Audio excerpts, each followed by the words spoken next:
Bom, ainda sobre essas negociações, né, entre Estados Unidos, Brasil, China, vamos conversar agora ao vivo com Rodrigo Medina, especialista em relações internacionais, chefe do Departamento de Relações Internacionais da Universidade Federal de São Paulo. Rodrigo Medina, seja muito bem-vindo ao Poder Expresso. Estamos falando sobre acordos, né? Brasil quer o quanto antes fechar um acordo, ter uma próxima mesa de negociações com os Estados Unidos. Vimos também já esse acordo entre Estados Unidos e China.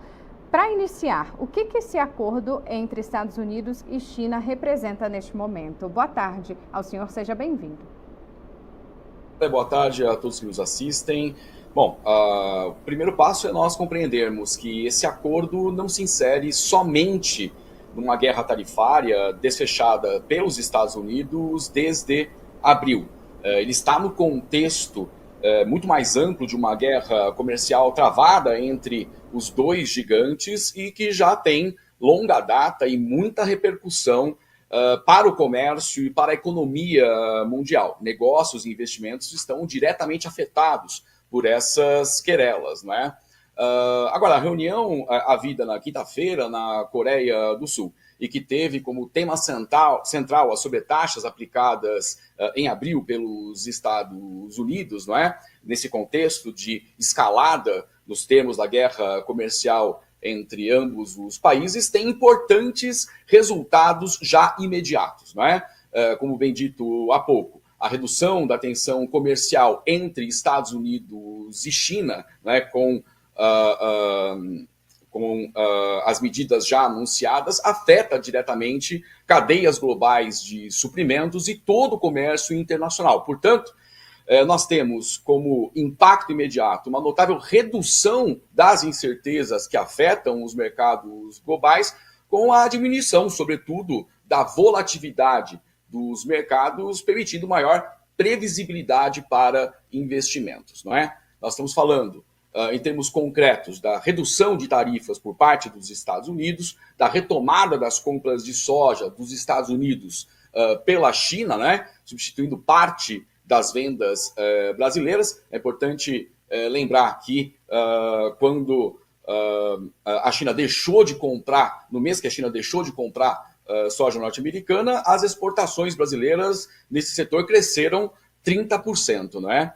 E também a suspensão das restrições feitas pela China contra os Estados Unidos às terras raras, o que diz respeito às cadeias de produção e tecnologia e revela um altíssimo grau de dependência norte-americana desses minérios, né? Dependência, nesses termos, tanto da China, em primeiro lugar, quanto do Brasil, o que explica o esforço da Casa Branca, entre outros fatores, de uma aproximação, se não a abertura de canais dialogais pelas vias diplomáticas em direção a ambos os atores, não é?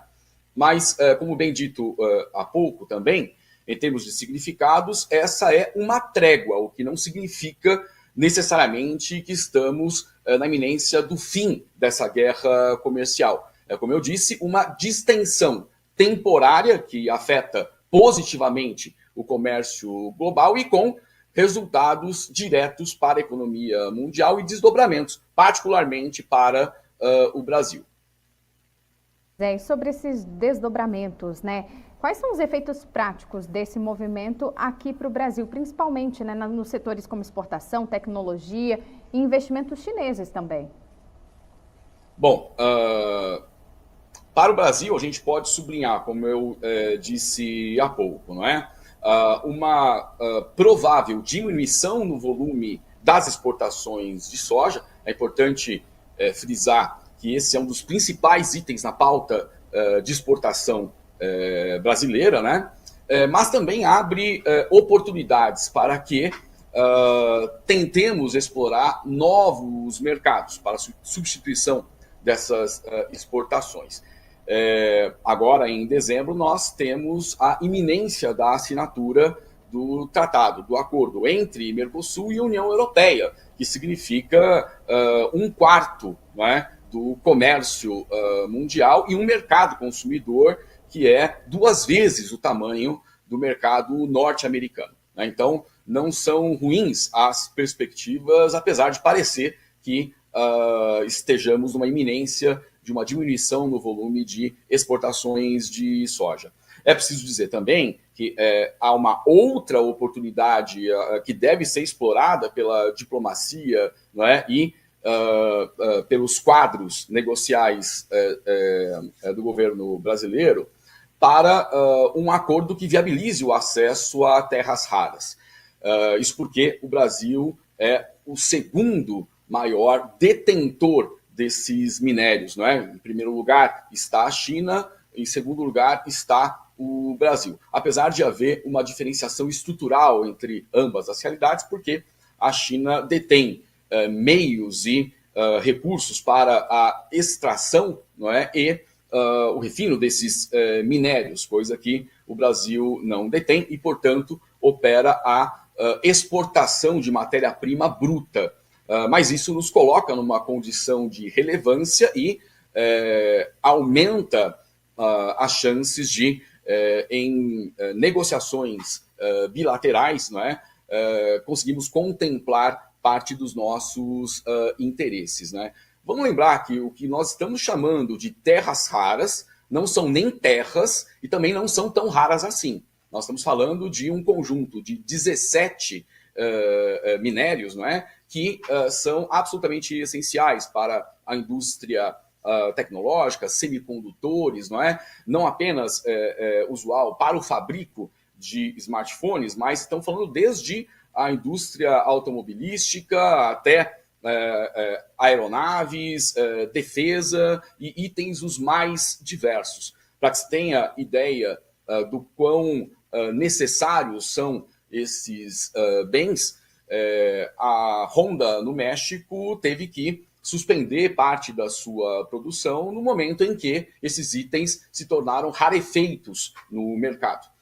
Mas não é só de uma dependência norte-americana e do próprio mercado mundial que nós estamos falando. Há uma interdependência entre Estados Unidos e China que deve ser levada em consideração.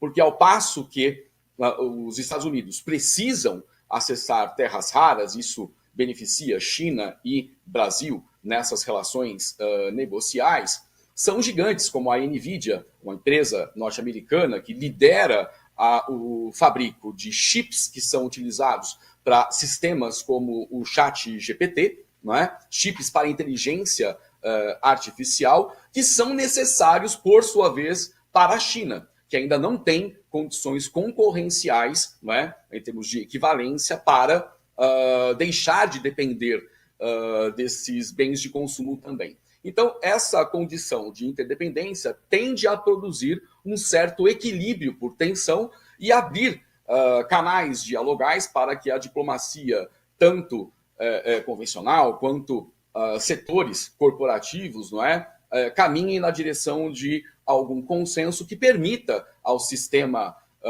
econômico mundial, não é, e financeiro também, alguma previsibilidade, o que é absolutamente necessário, não é, para esses setores.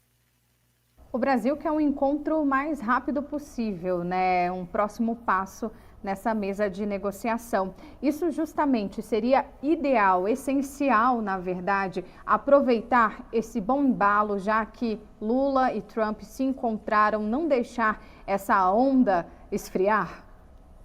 Sem a menor sombra de dúvidas. E os quadros da diplomacia brasileira têm operado nesse sentido, enquanto também trabalham diversas outras frentes, né? Eu mencionei há pouco a iminência da assinatura do acordo entre Mercosul e União Europeia. Há também conversas avançadas entre o governo brasileiro e o México e o Canadá, e os BRICS têm sido também uma importante base de apoio para a projeção de atores afetados pela guerra tarifária para resolverem os seus problemas entre si, não é? Buscando alternativas entre si. Bom, isso dito, eu quero sublinhar duas questões acerca das conversações que já principiaram entre o governo de Donald Trump e o governo de Luiz Inácio Lula da Silva. Em primeiro lugar, nas conversas mantidas até aqui, o que se pensava ser um problema mostrou-se nada problemático. A saber, Donald Trump não mencionou questões políticas, por exemplo, a condenação do presidente Jair Messias Bolsonaro, como fazia parecer fundamental, né, o deputado Eduardo Bolsonaro, que está nos Estados Unidos, né, atuando incisivamente para o prejuízo da economia e da sociedade brasileira, né, e, de outra parte, esta necessidade, né, de trazer o Brasil para mais próximo, revendo termos da guerra tarifária, também diz respeito a um problema político interno que atravessa a gestão Donald Trump, em meio ao shutdown, né, revelando uma dificuldade bastante notável de o Poder Executivo lidar com o Congresso, né, onde não tem, notadamente, maioria. Nesse sentido, é preciso considerar que parte da base de apoio do governo Donald Trump, né, é composta pelo setor agrícola, não é, por produtores de soja, inclusive. Não é? Então, setores que têm sido bastante prejudicados já como consequência imediata dessa guerra tarifária, muito mal planejada, é possível dizer, por não ter computado quais setores da economia norte-americana seriam afetados e qual montante de prejuízos haveria. Né? Por isso, essa necessidade de recuo que se expressa na abertura desses canais dialogais de negociação. E o governo brasileiro fala em um modelo de ganha-ganha nas negociações com os Estados Unidos. O que seria, de fato, esse modelo? Bom, eu entendo que, posicionando-se desta forma, as conversas que ocorrerão no âmbito bilateral não se darão em condições muito gravemente assimétricas, não é? Desiguais, apesar de serem economias com recursos muito distintos, não é? É uma política externa que se projeta como liderança regional, a política externa brasileira, como um ator relevante no sistema internacional, algo que foi certamente percebido, não é, na abertura da Assembleia Geral da Organização das Nações Unidas, não é? Como o presidente brasileiro, em seu discurso, foi recebido e a resposta que Donald Trump deu no discurso conseguinte, acenando para uma aproximação. Então, é nesses termos que uma política externa ativa e altiva, não é, colhendo de empréstimo a insígnia elaborada, né, e trabalhada pelo ministro Celso Amorim, atual consultor sobre temas internacionais do governo brasileiro, que o governo brasileiro se posicionará. É claro que avaliando com bastante cautela quais temas devem ser levados à mesa de negociação, não é?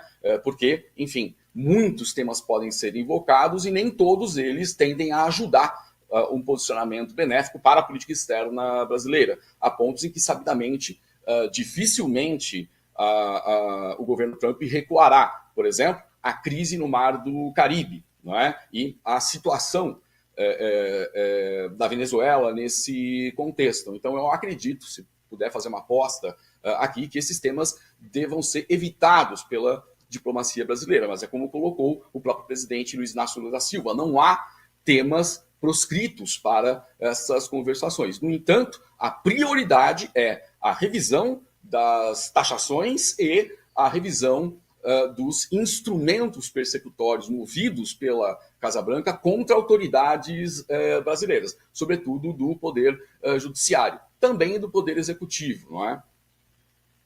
Sim. Rodrigo Medina, especialista em Relações Internacionais, chefe do Departamento de Relações Internacionais da Universidade Federal de São Paulo.